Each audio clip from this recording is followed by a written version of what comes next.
Hello friends, तो आज मैं आप लोग के साथ शेयर करने वाली हूँ अरवी के पत्तों की पकौड़ी।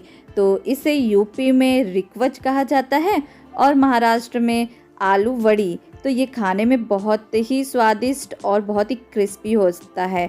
तो चलिए इसे मैं बहुत ही सिंपल तरीके से बिल्कुल ट्रेडिशनल स्टाइल में आप लोगों के साथ शेयर करने वाली हूँ। तो आ जाइए इसे बनाना शुरू करते हैं।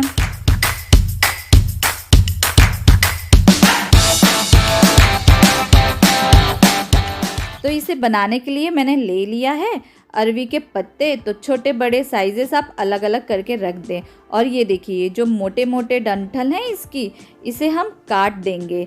और जो मीडियम साइज़ के होंगे उसे हल्का हल्का सा काटना है। और जो थोड़े से एकदम सॉफ्ट वाले होते हैं उसे वैसे ही रहने दीजिए। तो ये बहुत मोटा था इसलिए मैं इसे ज़्यादा काट रही हूँ। और इसी के साथ ये देखिए ये बिल्कुल मीडियम है। तो इसे बस मैं ऊपर ऊपर से हल्का हल्का सा छील लूँगी क्योंकि ये अच्छा नहीं लगता है खाते समय। तो चलिए इसे अब हम वॉश कर देते हैं। तो 4 से 5 पानी मैंने इसे अच्छी तरह से वॉश कर दिया है। और आ जाइए इसके मसाले की तैयारी करते हैं। तो मसाले के लिए मैंने ले लिया है लाल मिर्च। और लाल मिर्च अपने स्वाद के अनुसार लीजिए। 2 चम्मच काली मिर्च और 2 चम्मच साबुत धनिया, जीरा 2 चम्मच और 3 से 4 लहसुन को अच्छी तरह से छील लीजिए। और इसी के साथ मैंने ले लिया है आम की खटाई। इसे मैंने पानी में 5 मिनट अच्छी तरह से भिगा के रख दिया था। ये अगर आपके पास नहीं है तो आप आमचूर का पाउडर भी यूज़ कर सकते हैं, लेकिन ध्यान रखें खटाई होना ज़्यादा ज़रूरी है, तभी जो पत्ते गला काटता है वो नहीं काटेगा। तो अब चलिए हम इसे मिक्सर ग्राइंडर में पीस लेते हैं। और ये हमारा मसाला पीस के तैयार हो गया है। तो अब हम ले लेते हैं बेसन। यहाँ पर मैंने आधा किलो पूरा बेसन यूज़ कर रही हूँ क्योंकि जो हमारे पत्ते हैं वो बड़े भी हैं और क्वांटिटी में वो 20 हैं। तो ये देखिए मैंने मसाले को डाल दिया है इस पर। और इसी के साथ मैं 2 चम्मच हल्दी का ऐड कर दे रही हूँ।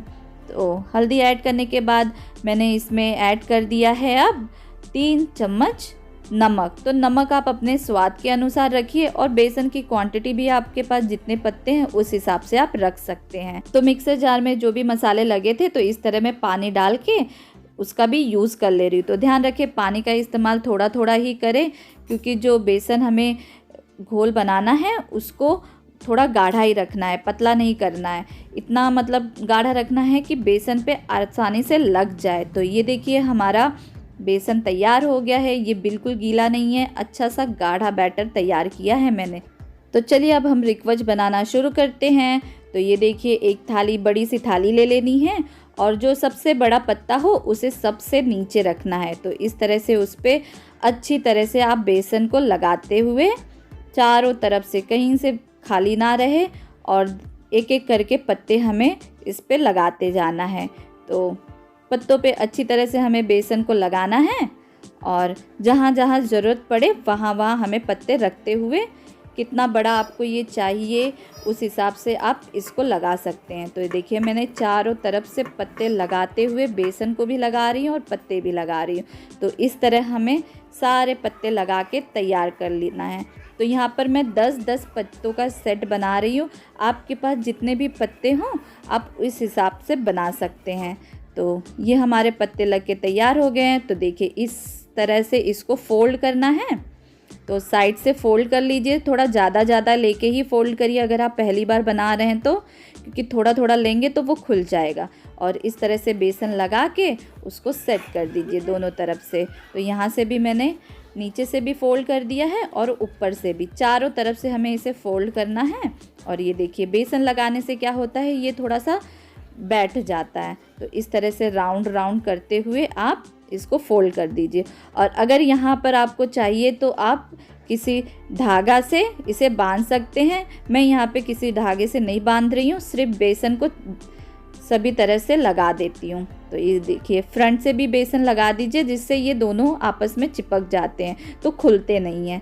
और यहाँ पर मैंने पानी गर्म होने के लिए रख दिया था और जाली वाला थाली रखी हूँ। तो उस पर इस तरह से मैंने रख के अब इसे मैं ढक देती हूँ। 10 मिनट तक हम इसे पकने देंगे। और आइए इसी तरह हम बाकी के भी पत्ते तैयार कर लेते हैं, दूसरा वाला सेट भी। तो ये देखिए, जो सबसे बड़ा पत्ता हो वो सबसे नीचे, और उसके बाद छोटा बड़ा पत्ता आप इस तरह से चारों तरफ सेट करते हुए, बेसन लगाते हुए इसको बना लीजिए। तो ये एक बात याद रखिए, जो आम का अचार हो या फिर आम की खटाई हो या आमचूर पाउडर हो, इसे ज़रूर डालें, वरना ये जो गला काटता है वो काटेगा ही। तो ये डालना ज़रूरी होता है। और ये देखिए, ये भी मेरा तैयार हो गया। कितनी आसानी से मैं बना रही हूँ इसे। फास्ट किया है क्योंकि बहुत टाइम लग जाता। तो ये देखिए, बहुत ही आसानी से होता है ये तैयार।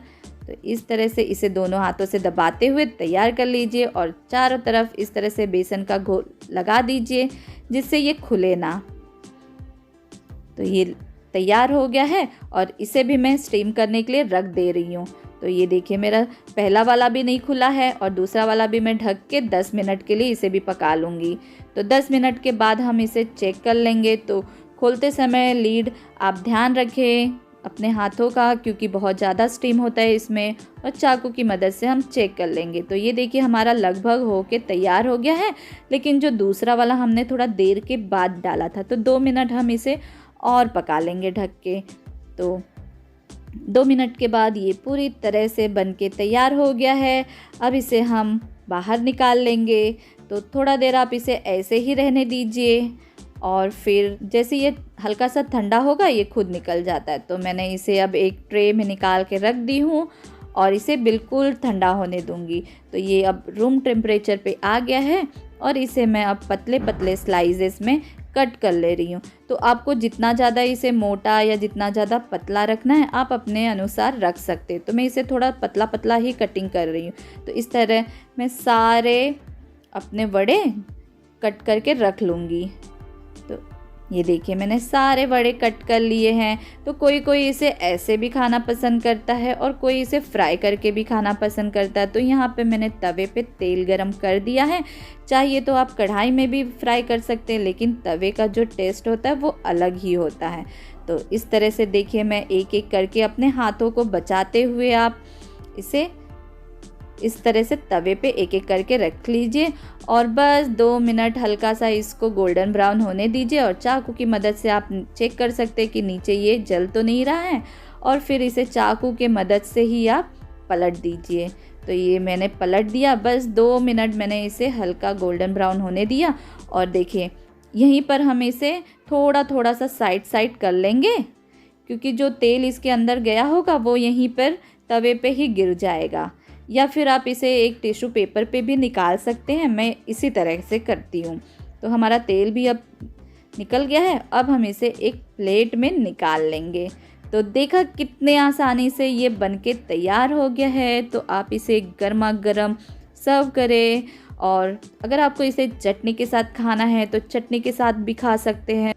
तो बिना चटनी के भी ये बहुत ही स्वादिष्ट बनके तैयार हुआ है। तो आप बिना चटनी के ही एक बार इसे खा के देखिए और मुझे कमेंट करके ज़रूर बताइएगा कि ये कैसा बना था। आप लोगों के कमेंट का मुझे बहुत ज़्यादा इंतज़ार रहता है।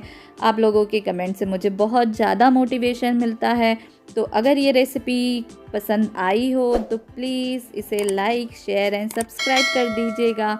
मिलते हैं अगले वीडियो में नई रेसिपी के साथ। तब तक के लिए बाय।